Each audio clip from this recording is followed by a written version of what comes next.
I'm going to be honest, I had a bit of a meltdown recently. And I know everybody thinks of me as being positive all of the time, but I, like most people, am just human. I delivered something and something got into my head. And on the way back, I just wasn't happy with it. And I started to pull it apart. I had a 4-hour drive from the place where I'd done it. It was dark. I was tired. I think I was quite emotional. And in that 4 hours, I pretty much completely destroyed my self-confidence. I got back and I reckon it took me about a week to pull myself out of that nosedive.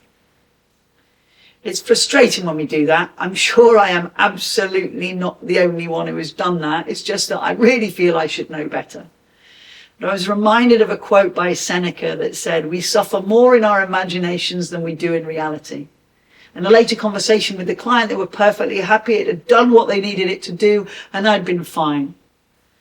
But I wasted hours. I wasted emotion. I was absolutely destroyed by it, just briefly. However, after I put myself back together again, and after I pulled myself out of that nosedive, and it took some absolute determination, I had decided during that period of self-destruction that there were certain things I could do to stop myself doing that again.